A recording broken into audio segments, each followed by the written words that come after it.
Imagine you're a Gentile in the year 85 CE.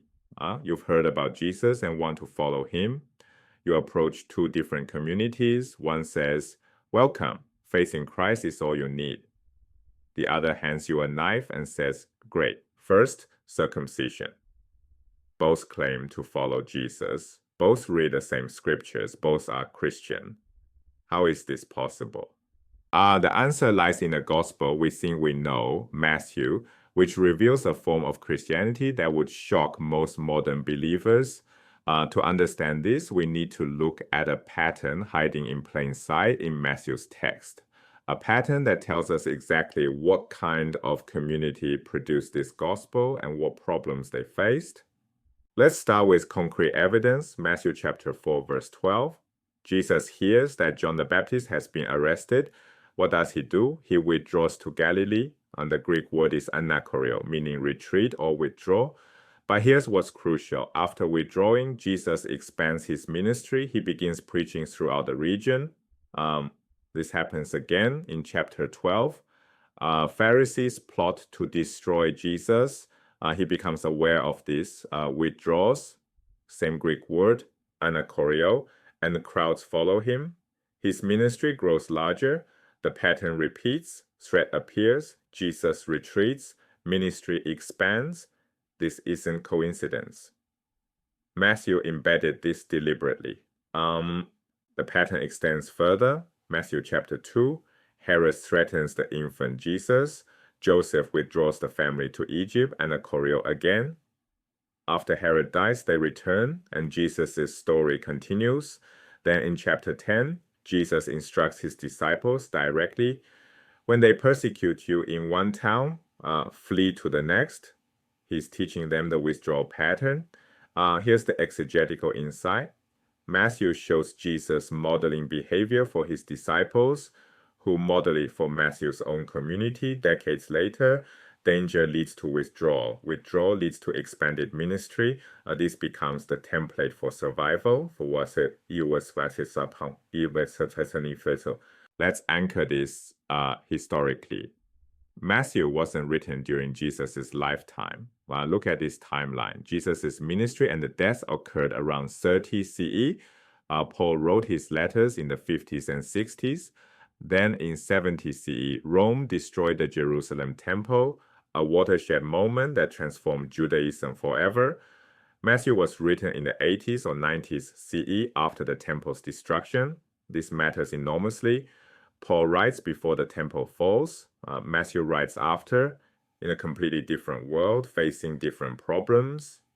This pattern tells us something crucial about who Matthew's community was, and that they weren't what we'd call Christian today. Listen to Matthew chapter 5, verses 17 through 19. Jesus says, "Do not think I have come to abolish the law or the prophets. I have come not to abolish, but to fulfill. Until heaven and earth pass away, not one letter, not one stroke of a letter will pass from the law, not one jot, not one tittle." For Matthew's community, the entire Torah, Jewish law in its completeness, remains binding. Every commandment, every requirement. Now compare this to Paul. Paul explicitly taught that Gentile converts do not need to follow Torah. In Galatians, he argues that requiring circumcision for Gentiles contradicts the gospel. In Romans, he writes that a person is justified by faith apart from works of the law. This isn't a minor disagreement. This is a fundamental split on what following Jesus means. For Matthew, Gentiles who join must observe Torah completely. Circumcision required, dietary laws required, Sabbath required. They're brought into Israel as Torah-observant members. For Paul, Gentiles are saved by faith. Torah observance is not required. Circumcision is unnecessary, even problematic. Two canonical texts, two opposite positions, both claiming to represent Jesus's teaching. Here's the historical reality that reshapes everything. In the 80s CE, there was no unified Christianity. The word itself barely existed. What existed were multiple competing communities with radically different views on Torah, on Gentiles, on what Jesus' death and resurrection meant. Matthew's community was one Jewish sect among many. After the temple's destruction, Sadducees lost their power base. Their authority depended on temple rituals. Pharisees were rising, developing what would become rabbinic Judaism. Matthew's group was another contender, arguing for their interpretation of Jewish identity. They didn't see themselves as starting a new religion. They were arguing for the correct way to be Jewish. Matthew's conflict with Pharisees throughout the gospel makes sense in this context. Chapter 23's fierce denunciations. Woe to you, scribes and Pharisees, hypocrites! On Jesus attacking Judaism, then Matthew's community attacking rival Jews, competitors for the same religious identity. The withdrawal pattern now gains deeper meaning. Matthew's community faced persecution, likely from other Jewish groups, possibly from Roman authorities. The pattern answers the urgent question, what do we do when threatened? Matthew's answer, do what Jesus did, retreat strategically, expand your ministry, continue the mission. This is how we survive. So what does exegesis, close reading to understand what a text meant to its original audience, actually accomplish? It's not about determining what really happened historically. We can't verify whether Jesus spoke these exact words. It's not about theological truth claims. Exegesis doesn't tell you whether Matthew or Paul was right. It's not about devotional platitudes like Jesus teaches love.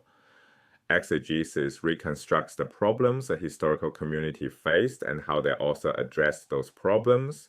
The withdrawal pattern answers a real question from a real community. We face danger. How do we respond? When reading any gospel, ask this question.